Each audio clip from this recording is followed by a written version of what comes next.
Well, sorry for the interruption. The problem is always with the signal of the internet. So I was relating before the interruption that Bumbaiho was looking for me because he had something to refer to me about his own spiritual life, I suppose. So when he found me at the house of my driver in Barangay Paguraper, Santo Domingo, Ilocos Sur, then we came together to the monastery. And his story was like this. I have a guru, a kind of a spiritual master, but he lives in India. He's a Buddhist monk. When you see, the Buddhist monks do not have cell phones. And even if my guru would have a cell phone, it would be too expensive to call him up. Because I have a long story to tell. Well, some of my friends in vegan, he said, by the way, this Bombay is residing at the boarding house in Bantay. Some of my friends in vegan told me, probably I could see you. So he came looking for me. And before I open up myself to you, as I would to my guru, I have one question to ask you, Father, he said. And I said, go ahead. It was a very tall question. And his question was, have you seen God? What do you suspect was my answer? I answered him, yes, I have seen God. I was waiting for his next question, most likely along these lines, how have you seen God? But then he did not show the question, and he said, okay, I will tell you now my life story. And it was a long story. I had to listen to him for almost 3 hours. And after listening to him, I gave him some lights concerning the problems he referred to me. See, one of the blessings of the kingdom is those people who are pure of heart will see God. You have to experience it yourselves.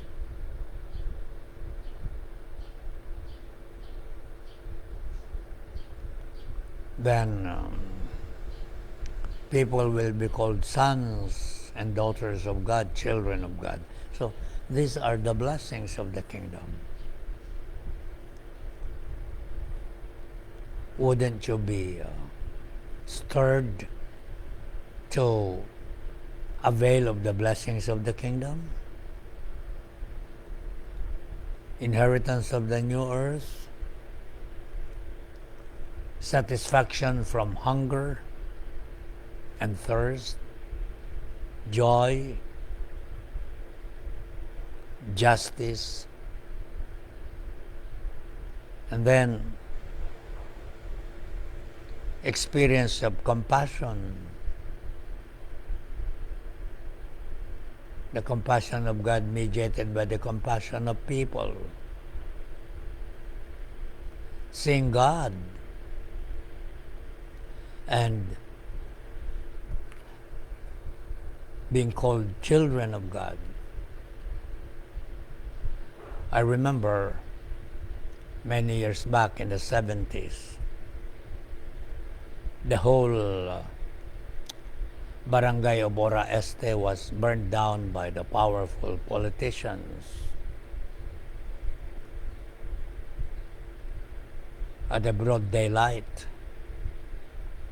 And to castigate all the people of the barangay who did not vote for the powerful politicians who were incumbent rulers of the province, they burnt down the whole barangay. And I spearheaded the movement for justice for the people there. And when July 19, that was the turn of Ilocosur to picket Malacanang. The president then was President Ferdinand Edralin Marcos.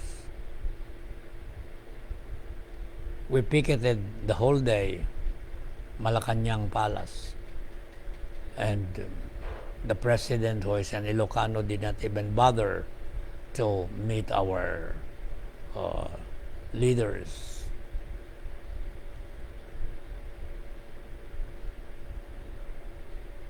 Then we had to go back to Ilocosur. We were hosted by St. Paul College of Quezon City, which is now St. Paul University of Quezon City, because the superior there was an Ilocana. And before going back to Ilocosur, before our going to departure to the Times Transit bus station in Laonglaan, we were molested. And there were two students from St. Paul College of Ilocosur who were so afraid to go back home to Vigan because their family was molested and threatened by the powers that be reigning in Ilocosur. And I talked to Naning and Lita Calao. By the way, Attorney Calao was one of the lawyers of the Ora case. So I talked to the husband and wife. Would you be willing to keep for the time being these two Paulinians, blood sisters, because they're being now threatened, their family is being threatened, and they're afraid to go back to Vigan. And the older one said, I'm willing to stay. The younger one did not want to stay with the Calaos. And this Paulinian who was willing to stay with the Calaos, she was kind of adopted, although there were no official papers. She was accepted as one of the daughters of the Calao family, Naning and Lita. And she was just like any one of them. She was given all the amenities of the Calao daughters. And after quite some time, they were able to work it out that she would work in one of the consulates of the Philippine government abroad. And she made it. And to all externalities, this Paulinian was a Calao daughter.